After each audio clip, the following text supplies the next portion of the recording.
Hello, I'm Jim Roberts, and I'm the host of Senior Living in Alexandria. We're glad to welcome you back for another informative session of information that's not just for seniors, but for their friends, families, caregivers, those who work with them, and hopefully we'll present some very useful information in a variety of formats for you this evening.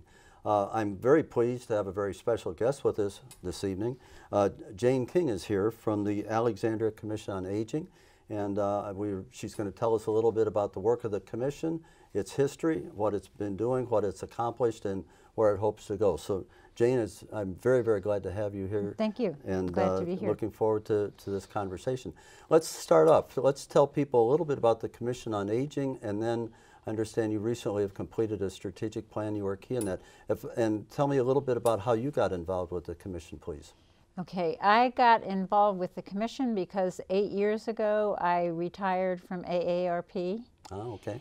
And I had said I would be a volunteer in the state of Virginia for AARP, and the person who was in charge of AARP in Northern Virginia, I guess about 2 or 3 months into my doing that work, said, why don't you join the Commission on Aging? I see. And I had worked in livable communities issues for AARP, so I thought it would be great, very interesting, possibly helpful to work in those issues in Alexandria. So that's how I got involved. Doesn't sound like retirement. Sounds like you extended your career.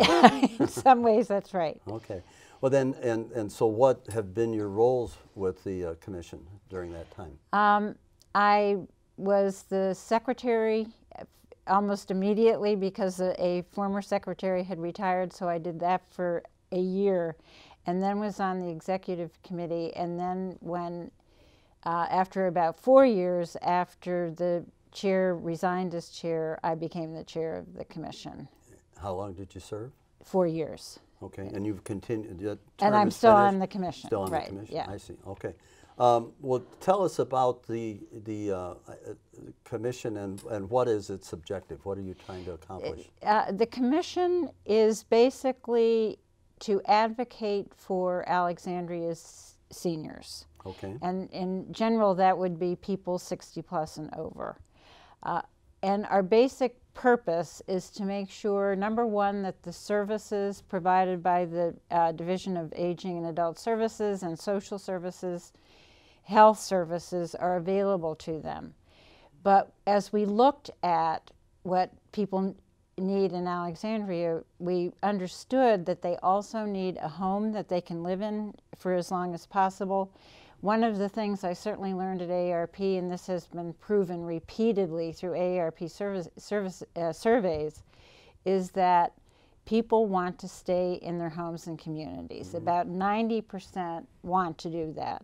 Okay. So in order to be able to do that, you need a livable community, and that means that there is housing that would be good for people who are aging, that there would be good transportation, because many people as they get older have to stop driving.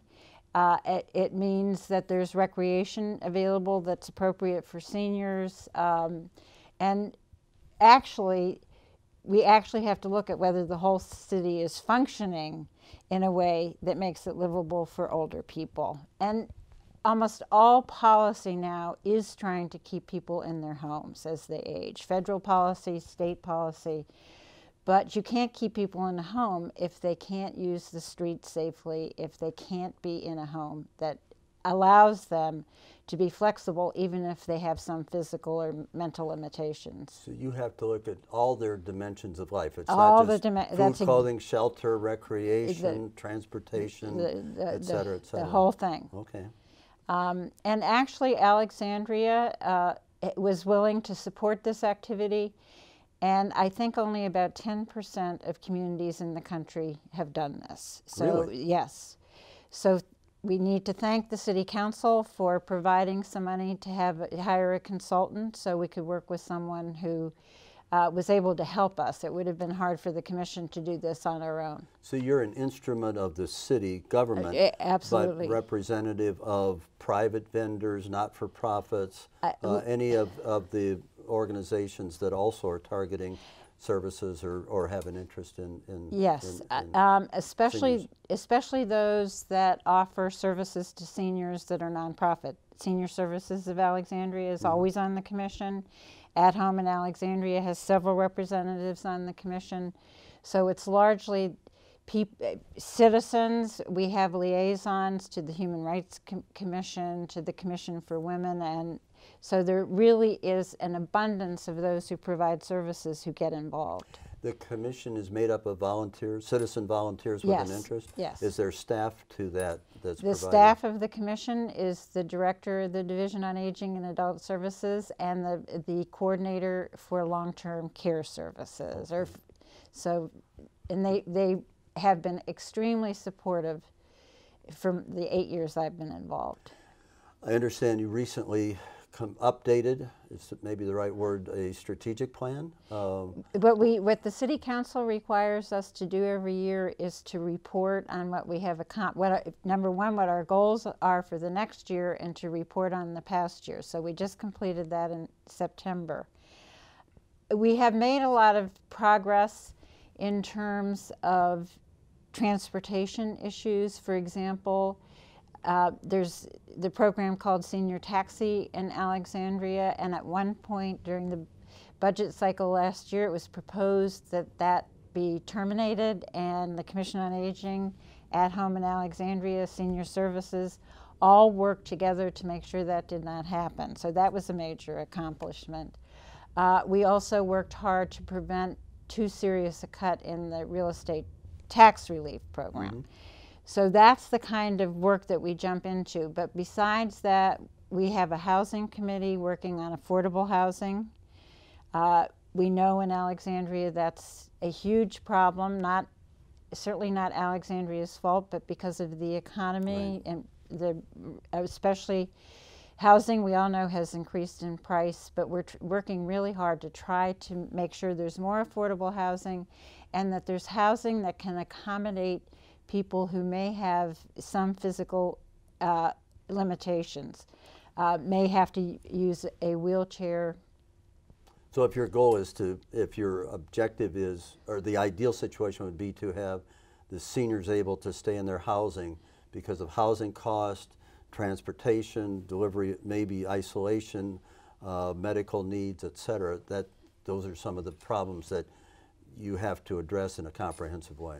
Exactly, exactly. Okay. We're going to take a break now, and we'll be back. We're going to go to Carolyn Jones at Joblink, who will take one facet, which is senior employment. Many of us use the term retirement, but that really maybe isn't what exactly we do. So we're going to find out a little bit more about that. We'll be back.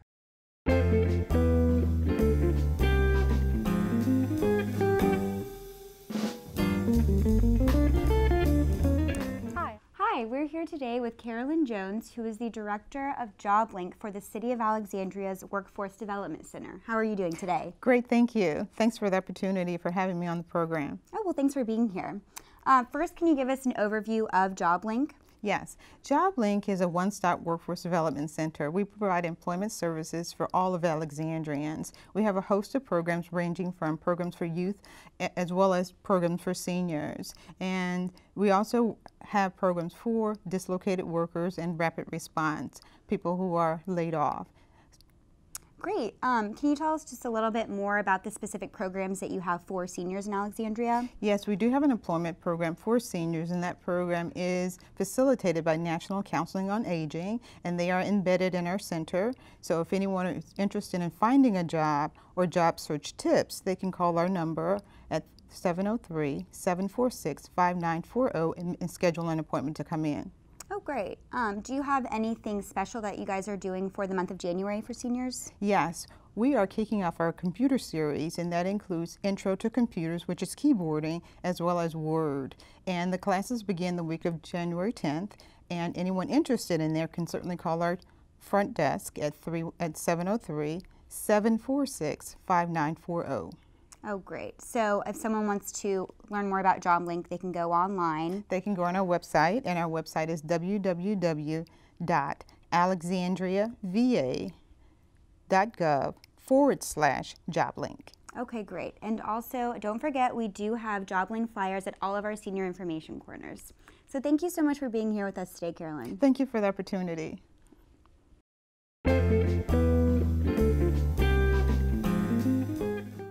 Hi, I'm Mary Lee Anderson, Executive Director of Senior Services of Alexandria, and I'm here to tell you what's happening in Alexandria for seniors in the month of January. We're starting a new year, and lots of us have resolutions, and some of them might be to give back to our community. So I thought you might like to know about some of the different organizations that could use volunteer help. First, one is one that's dear to my heart. My husband's an architect, and he's always liked volunteering with Rebuilding Together Alexandria. They work on special projects around the city for people who might not have been able to maintain their homes the way they'd like, and especially a lot of seniors. So if you're interested in helping with that type of a project, RBTA is just for you. You might also want to consider volunteering with Senior Services of Alexandria. We operate the Meals on Wheels program and also a friendly visitor program. And there's ways to volunteer no matter what your work schedule. We deliver Meals on Wheels 7 days a week, so you could volunteer a Saturday or Sunday or even on a holiday. So please give us a call and let us know how you'd like to help the seniors in our community. Another great volunteer organization, for those of you who like working with children, you might consider volunteering with the Alexandria Tutoring Consortium. They help children in kindergarten and first grade with their reading skills, and it really is wonderful to see what a difference you can make in the life of a young child.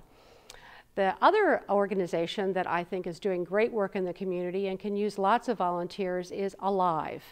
They have monthly food distributions to folks who are in need, and they also deliver furniture around town. So if you have the strength to help carry some furniture and make deliveries, they would really appreciate that type of support.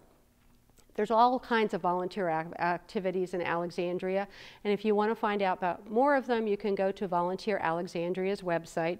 Just Google Volunteer Alexandria, and I'm sure you'll find something right for you. If you want to stay fit during the winter, you might consider some of the city's recreation department's aquatic program over at Chinkapin Rec Center. There's all kinds of activities for different levels of skills. You can do gentle swimming, exercise, you name it, they've got an option that might be of interest to you. You can call them and find out more at 703-746-4343. And finally, I'd be remiss if I didn't remind you that Senior Services Special Speaker Series event is coming up on Saturday, January the 17th. We're going to be talking about caregiver support over at Emmanuel Church on the Hill. And it's a wonderful topic for those of you who are taking care of a loved one or who know that you're going to be, so that you can find out what resources are available for you locally, and also ways that you can be looking out for yourself while you're caring for your loved one. You can register for that event at Senior Services website, www.seniorservicesalex.org, or by calling our office at 703-836-4141, extension 10. Thanks very much. Hope to see you at one of these fun events. We're back. And the Division on Aging and Adult Services has many responsibilities, but does provide transportation to grocery stores. Oh.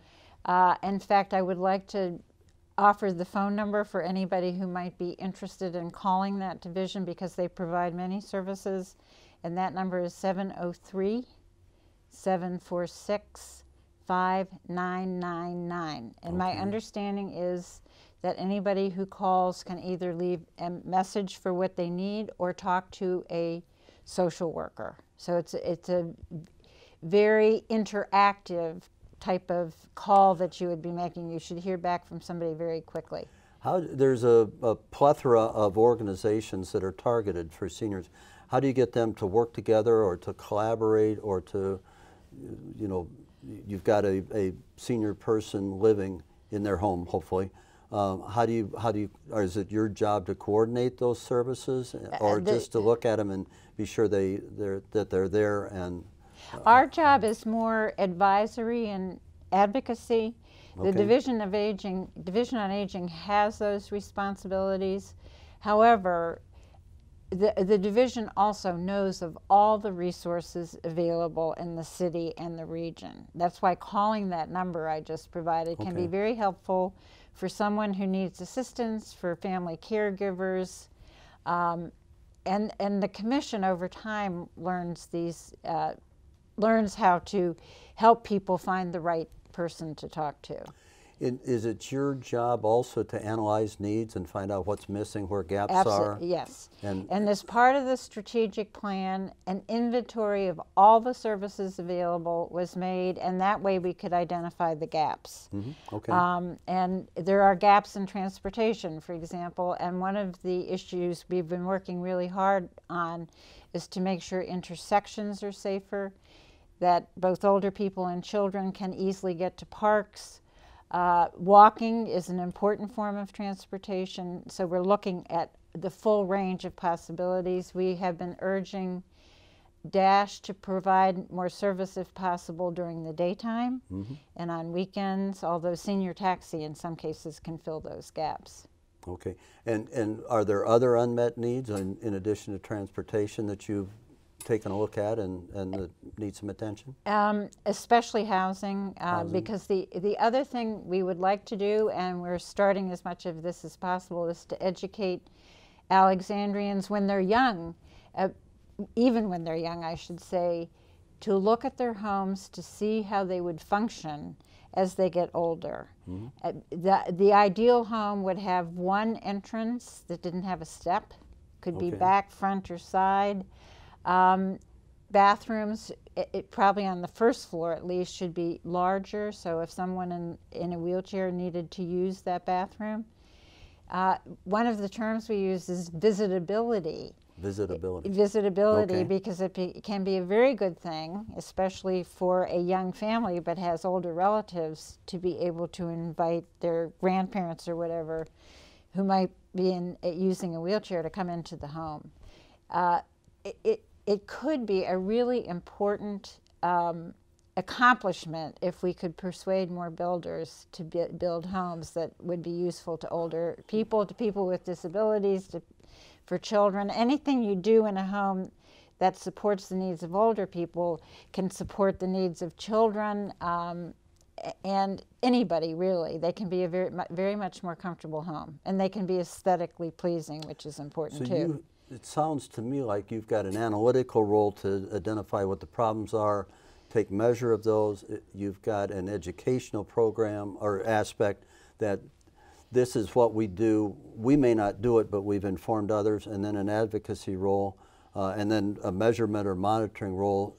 Does it work? What else is going on? Is that kind of a summary of the work of the Commission? That's absolutely right. And I'll give you an example in terms of the quality of our lives as seniors. We did not think Alexandria offered enough recreation programs for older people, and we have worked with the Department of Recreation, Parks, and cultural activities to enhance that, and they have done so that actually what we have been doing is a program called Robust Walking. There's an orthopedic surgeon on the Commission, and he's created this special program. Something called pickleball. Pickleball. Okay. So it's that kind of constant activity, you know, pushing and probing, I would say, to see what needs, where we can help. Okay.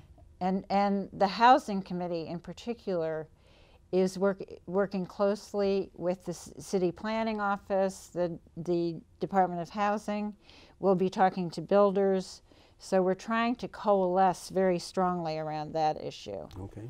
And those are good examples. And then if people want to find out more, how would, you gave a phone number, but are there other contacts or places where they can go to find out more and basically to keep up with what you're doing, it sounds like?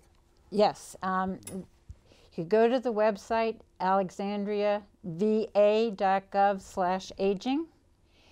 You would find our strategic plan there. You would find information about all the services available.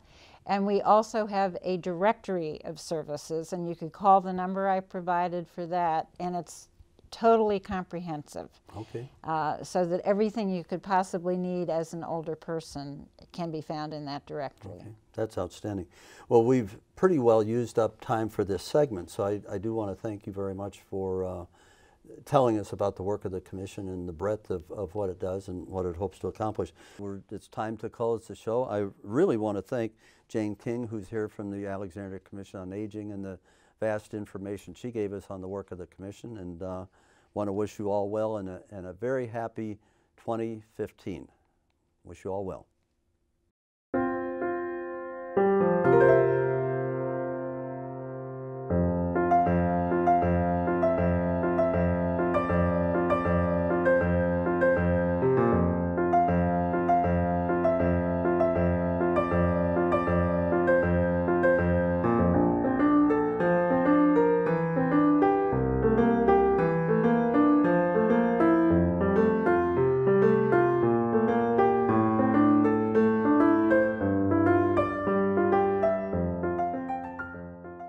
In my community service, I think that the one thing that I've always strived to do, and that is in building a board that's effective and one that's effective in working with both the administration at, like for instance, at Alexandria Hospital, or the staff at Senior Services.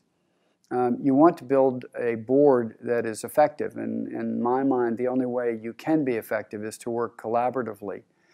To build consensus. And if anyone were to look at my own resume, I can assure you, and this is not out of some sense of modesty, those accomplishments aren't mine individually. I don't think any of those could have been accomplished without the collaboration and the relationships of the other people. I mean, everything that I've done, that to the extent anybody thinks it's an accomplishment, either at Senior Services or Alexandria or on the board or with the staff, it's all been built on the shoulders of the other people on the board, the other board members, the staff that I've worked with, the administration, and of course, in my life, it's built on the shoulders of both educators that I've had the privilege to be taught by, as well as friends and certainly family.